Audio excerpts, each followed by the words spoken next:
हरिओम। आइए आज एक नई कहानी देखते हैं।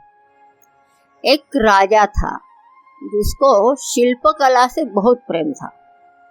वह मूर्तियों की खोज में देश परदेश जाया करता था। इस प्रकार राजा ने कई मूर्तियां अपने राजमहल में लाकर रखी हुई थी और स्वयं उनकी देखरेख करवाते।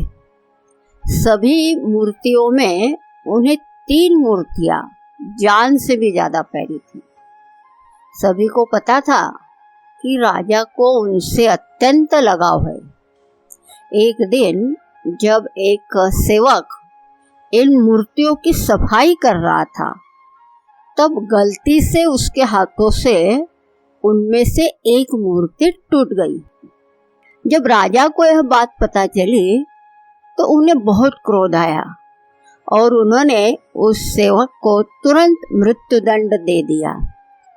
सजा सुनने के बाद सेवक ने तुरंत अन्य 2 मूर्तियों को भी तोड़ दिया। यह देखकर सभी को आश्चर्य हुआ।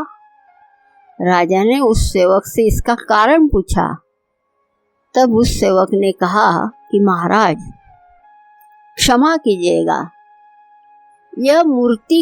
यह मूर्तियां मिट्टी की बनी हुई है, अत्यंत नाजुक है, अमरता का वरदान तो लेकर नहीं आई हुई है। आज नहीं तो कल टूट ही जाती। अगर मेरे जैसे किसी मनुष्य से टूट जाती तो उसे तो अकारण ही मृत्युदंड का भागी बनना पड़ता। मुझे तो मृत्युदंड पहले ही मिल चुका है, इसलिए मैंने अन्य 2 मूर्तियों को भी तोड़कर उन 2 व्यक्तियों की जान बचा ली। यह सुनकर राजा की आंखें खुली की खुली रह गई। उसे अपनी गलती का एहसास हुआ और उसने सेवक को सजा से मुक्त कर दिया। सेवक ने उन्हें सांसों का मूल्य सिखाया, साथ ही सिखाया कि न्यायाधीश के आसन पर बैठकर अपने निजी प्रेम के चलते अपने स्वार्थ के लिए छोटे से अपराध के लिए मृत्युदंड देना उस आसन का अपमान है। एक उच्च आसन पर बैठकर हमेशा उसका आदर करना चाहिए, राजा हो या और कोई न्याय करने वाला हो, उससे न्याय के महत्व को समझना चाहिए। मूर्ति से राजा को प्रेम था, लेकिन उसके सेवक को मृत्युदंड देना न्याय के विरुद्ध था। न्याय की कुर्सी पर बैठकर किसी को भी अपनी भावनाओं से दूर हटकर फैसला देना चाहिए। राजा को समझ आ गया कि मुझसे कोई गुना अच्छा तो ये सेवक है जिसने मृत्यु से इतना समीप होते हुए भी परहित का सोचा। राजा ने सेवक से पूछा कि अकारण मृत्यु को सामने पाकर भी तुमने ईश्वर को नहीं कोसा, तुम निडर रहे।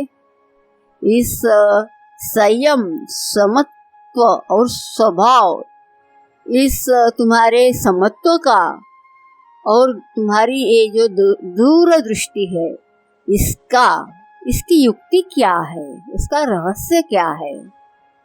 सेवक ने बताया कि आपके यहाँ काम करने से पहले मैं एक अमीर सेठ के यहाँ नौकर था।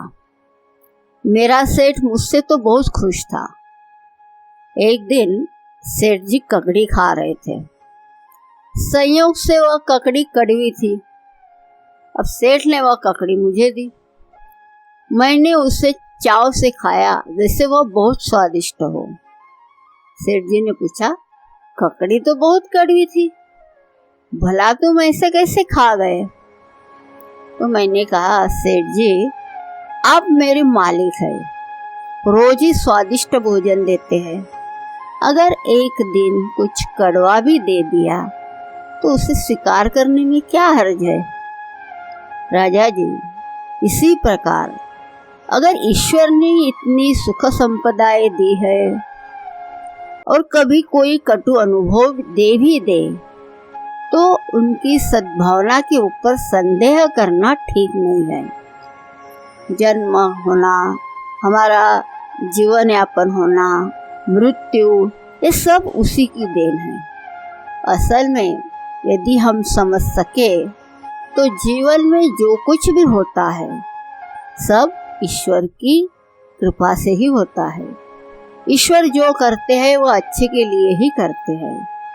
यदि सुख दुख को ईश्वर का प्रसाद समझकर संयम से ग्रहण करे तथा हर समय परहित का चिंतन करे तो मन में किसी के प्रति कोई राग द्वेषादि विकार संभव नहीं होंगे और ऐसा अंतःकरण ही शुद्ध अंतःकरण होता है।